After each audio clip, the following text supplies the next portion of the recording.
नमस्कार मित्रों, मैं नंदिनी किस्से कहानी की दुनिया में आप सभी दर्शकों का हार्दिक हार्दिक अभिनंदन करती हूँ।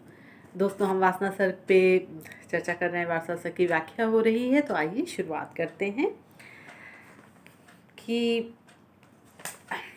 कौन करुण रहस्य है तुम में छिपा छविमान, लता विरुद्ध दिया करते जिसे छायादान। पशु हो की पाषाण सब में नृत्य का नवछंद, एक आलिंगन बुलाता सभी को सानंद। अब मनु के अंदर श्रद्धा को देख करके जो थोड़ा सा प्रेम उत्पन्न हो रहा है, प्रेम के संग ईर्ष्या भी उत्पन्न हो रही है, क्योंकि पशु पक्षी सब उनसे प्रेम करते नजर आ रहे हैं। उनको लगता है कि जो प्रकृति है वो श्रद्धा पे अपना प्रेम लुटा रही है, और मनु के अंदर एक ईर्ष्या भाव जागृत होती है। तो वो कहते हैं कि तुम्हारे व्यक्तित्व में ऐसा कौन सा जादू है, कौन करुण रहस्य है तुम में छिपा छवियान। वो कहते हैं कि तुम्हारे इस सुंदर रूप में ऐसा कौन सी कोमलता छुपी हुई, ऐसा कोमल सौंदर्य है तुम्हारा, ऐसा कौन सा जादू छिपा हुआ है तुम्हारे सौंदर्य में कि लता विरुद्ध दिया करते जिसे छायादान। लता विरुद्ध अर्थात कि जो पेड़ पौधे पल्लव हैं, वो भी तुम्हें अपनी छाया देने के लिए अर्थात अपना प्रेम देने के लिए एकदम उत्सुक रहते हैं। पशु हो कि पाषाण सब में नृत्य का नवछंद, एक आलिंगन बुलाता सभी को आनंद। अब वो कह रहे हैं कि अ, मुझे लग रहा है कि मेरे सामने एक रहस्य सा खुला है कि पशु हो पाषाण हो, ये जो सब है, ये सब एक दूसरे के स्वर में स्वर मिला रहे हैं और सब एक दूसरे को आलिंगनबद्ध करना चाहते हैं, अर्थात वो प्रेम बांटना चाहते हैं। और जो आत्मा होती है वो आनंद की जो की अनुभूति जो होती है, जब वो किसी से प्रेम करती है तो उसकी ओर आकर्षित होती है, उसकी ओर बढ़ती है, अपना आलिंगन करना चाहती है। उसी प्रकार उनको लग रहा है कि ये सब जो है तुम्हारे प्रेम में पड़ चुके हैं, और सब जो है ये तुम पर अपना प्रेम लुटा रहे हैं। ये बसंत ऋतु में एक खासियत होती है कि जो बसंत ऋतु होती है उसका जो माहौल होता है वो मन में बहुत उमंगे ले आता है, सबके प्रति प्रेम की भावना ले आता है, प्रकृति बहुत सुंदर हो जाती है। राशि राशि बिखर पड़ा है शांत संचित प्यार, रख रहा है उसे ढोकर दीन विश्व उधार। अब ऐसा लग रहा है कि मानो कि जो ये संसार है इसने अपना जो ये रूप, ये सौंदर्य, ये प्यार है, ये कहीं संचित करके रखा हुआ था, और अब वो उसने अपनी वो पोटली खोल दी है और उसको वो लुटा रहा है। और चारों ओर राशि राशि अर्थात हर कण कण में उसका जो प्रकृति का प्रेम और सौंदर्य है वो बिखरा पड़ा है, रख रहा है उसे ढोकर दीन विश्व उधारो। ये जो प्रकृति के ये जो समस्त प्राणी है इस संसार में, जो दीनहीन प्राणी हैं, जो दुखी हैं, वो मानो इस प्रेम को संचित करके रख लेना चाहते हैं, वो इसको संजोगे रख लेना चाहते हैं। देखता हूँ चकित जैसे ललित ललिता लास, अरुण धन की सगल छाया में दिनांत निवास।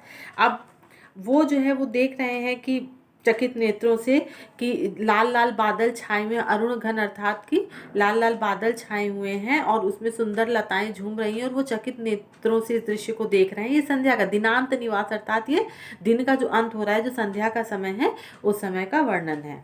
और उसमें हो चला जैसे सहज सविलास, मधिर माधव यामिनी का धीर पद विन्यास।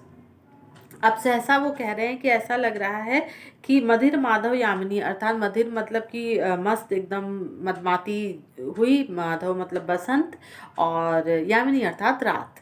तो मतलब कि उनको ऐसा लग रहा है कि अब दिन का समय हो रहा है, रात रात, तो उनको लग रहा है कि जैसे कि बहुत ही इठलाती मदमाती सी मस्त एकदम अपनी चाल के साथ कोई जो रात्रि, ये बसंत की जो रात्रि है, ये धीरे धीरे प्रविष्ट हो रही है, धीमे धीमे चरण रखते हुए नीचे आ रही है। आह यह जो सूना पड़ा कोना दीन, ध्वस्त मंदिर का बसाता जिसे कोई भी ना। अब उनको यहाँ पे थोड़ा सा फिर एक दर्द की भावना जागी कि मेरा ये जो हृदय है ये किसी भग्न मंदिर अर्थात किसी टूटे फूटे मंदिर सा सूना पड़ा हुआ है। जैसे सुने टूटे फूटे मंदिर में कोई दिया जलाने नहीं जाता, कोई उसमें पूजा करने नहीं जाता, उसी प्रकार से मनु का जो हृदय है वो टूटा हुआ मंदिर के समान है, टूटे हुए मंदिर के समान है, जिसे कोई भी बसाने की चेष्टा नहीं कर रहा। और मनु के अंदर सहसा ये एक दुख सा उत्पन्न होता है कि उनको तिरस्कृत सा कर दिया गया है। उसी में विश्राम माया का अचल आवास, अरे यह सुख नींद कैसी हो रहा हिमहास। अब वो कह रहे हैं कि अब उनको आश्चर्य हो रहा है कि उनका जो हृदय था वो तो वैराग की ओर जा चुका था, तो सहसा ऐसा क्या हुआ, उनके अंदर ये सांसारिक मोह माया कहाँ से जाग पड़ी। अब विश्राम माया का अचल आवास, माया अर्थात मोह, अब उनके अंदर ये सांसारिक मोह माया जागृत हो रही है। वो कह रहे हैं कि अचानक से सहसा ये सांसारिक मोह माया मेरे अंदर क्यों आ रही है, और ये क्यों नहीं जा रही है मेरे अंदर से। अरे यह सुख नींद कैसी हो रहा हिमहास।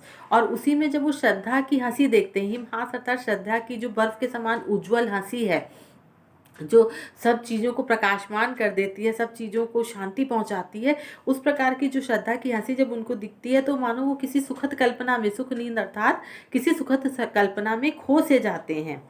और वो उनके अंदर एक पॉजिटिविटी आ जाती है, उनको सांसारिक जो मोह माया है वो उनको अब डरा नहीं रही है, उनके अंदर एक आशा की किरण उत्पन्न कर रही है। वासना की मधुर छाया स्वास्थ्य बल विश्राम, हृदय की सौंदर्य प्रतिमा कौन तुम छवि धाम। अब वासना की मधुर छाया, वासना, अब उनके अंदर वासना का उदय हो रहा है, वो श्रद्धा का संसर्ग चाह रहे हैं, वो उससे मिलना चाह रहे हैं। उनको लग रहा है कि उनका ये जो स्वास्थ्य है, उनके अंदर ये जो बल है, ये जो है, ये जो इनका स्वस्थ शक्तिशाली जो शरीर है, ये श्रद्धा के लिए है। वो श्रद्धा के संसर्ग प्राप्त करना चाहते हैं और वो कह रहे हैं कि ये समस्त जो मेरा स्वास्थ्य है, मेरा बल है, ये सब कुछ तुम्हारे लिए है। हृदय की सौंदर्य प्रतिमा कौन तुम छवि धाम।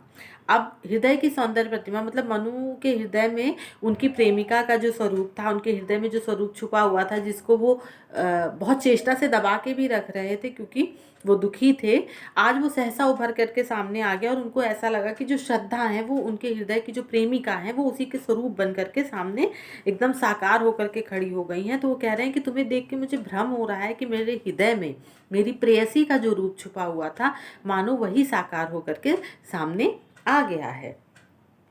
कामना की किरण का जिसमें मिला हो ओज, कौन हो तुम इस भूले हृदय की चिर खोज।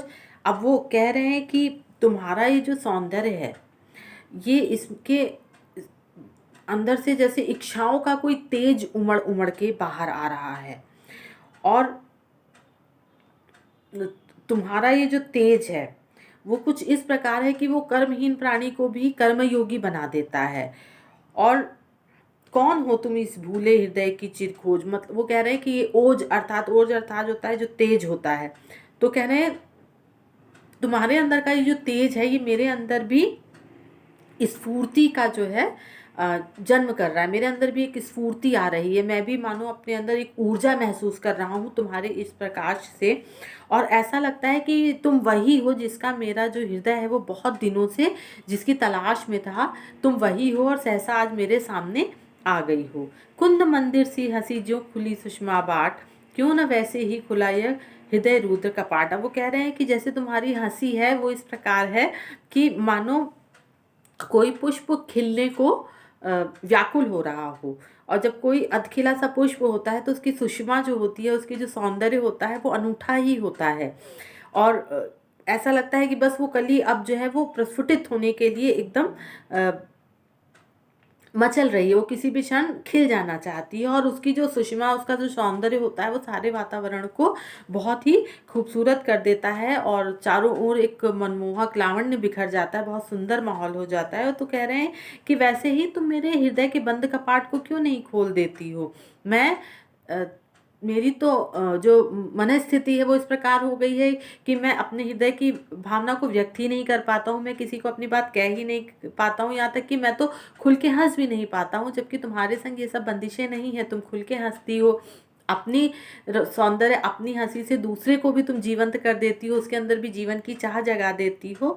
तो क्यों ना वैसे ही खुला ये हृदय रुद्र कपाट। वो कह रहे हैं कि मैं अपने हृदय की बात किसी से कह नहीं पाता, न हंस पाता हूँ, न किसी से अपनी बात कह पाता हूँ।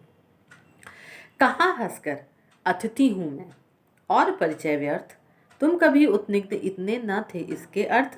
अब श्रद्धा हंसकर कहती है कि मैं तो तुम्हारी अतिथि हूँ, इससे अधिक जो परिचय है उसकी तुम्हें आवश्यकता ही क्या है। ठीक है कि तुम कभी उद्विग्न इतने थे न इसके अर्थ। तो वो कह रहे हैं कि ठीक है ये तो, लेकिन मैं देख रही हूँ कि पहली बार तुम इतने विवल हो, तुम इतने परेशान हो, इसके पहले मैंने तुम्हें कभी इतना परेशान, इतना विवल नहीं देखा। इसका अर्थ क्या है। चलो देखो वह चला आता बुलाने आज, सरल हसमुख विधु जलद लघुखंड वाहन साज। अब वो कह रहे हैं कि देखो वो चांद चला रहा है। अब यहाँ पे चांद कैसे चला रहा है, विधु जलद लघुखंड वाहन साज, मतलब कि एक छोटे से बादल के टुकड़े पे बैठ करके चांद चला रहा है। बसंत का मौसम है, बादल छाए हुए हैं, बादल की ओट से जो चंद्रमा झांक रहा है, उसको उन्होंने कहा है कि जो चांद है वो बादल की सवारी पे बैठ करके आ रहा है, छोटे से बादल की सवारी पे, और वो हम दोनों को बुलाने के लिए आ रहा है। काली माँ घुलने लगी, धुलने लगी, घुलने लगा आलोक, इसी निभृत अनंत में बसने लगा अब लोक। इस निशामुख की मनोहर सुधा में मुस्कान, देख कर सब भूल जाएं दुख दुख के अनुमान। अब वो कह रहे काली माँ धुलने लगी, घुलने लगा आलोक, मतलब कि जो काली माँ थी वो हटने लगी, जो अंधकार था वो हटने लगा, और घुलने लगा आलोक, घुलने लगा मतलब प्रकाश चारों ओर फैलने लगा। इसी निभृत अनंत में बसने लगा अब वो। अब ये जो सत्सर जो और शून्य था वहाँ पर सहसा मानो हलचल हो गई, वो जगह गुंजायमान हो गई, वहाँ पे लोग आ गए, वहाँ पे एक संसार बस गया है। इस निशामुख की मनोहर सुधा में मुस्कान, इस निशामुख अर्थात चंद्रमा का जो मुख है उसको निशा मुख कहा कि मनोहर सुधामय मुस्कान, इसकी जो सरल मुस्कान है, मतलब जो चंदा की जो चांदनी छिटक रही है, उसको देख करके आओ हम सब अपने जो हमारे दुख हैं, और दुख जो है वो काल्पनिक है, वो वास्तविक दुख नहीं है, हमने उनको अपने ऊपर लाद रखा है, तो आओ उन सभी दुखों को हम भुला देते हैं और नए जीवन की ओर चलते हैं।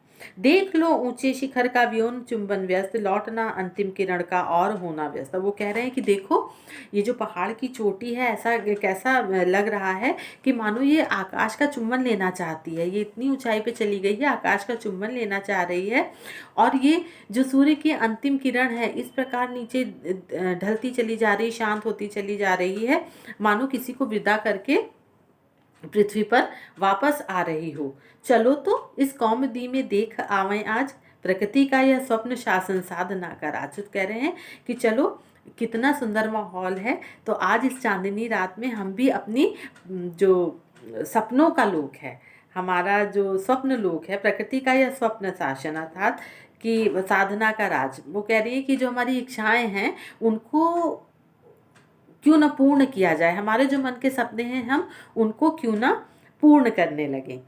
सृष्टि हंसने लगी, आंखों में खिला अनुराग, राग रंजित चंद्रिका थी, उड़ा सुमन पराग, और हंसना था अतिथि मनु का पकड़कर हाथ, चले दोनों स्वप्न पथ में स्नेह संबल साथ। और सृष्टि हंसने लगी, और जब वो दो श्रद्धा ने इस प्रकार उनको बोला कि आओ हम अपनी इच्छाओं को पूर्ण कर लेते हैं, तो दोनों प्रसन्न हो गए, और जब हम प्रसन्न होते हैं तो हमें सारी सृष्टि हंसती हुई दिखाई देती है।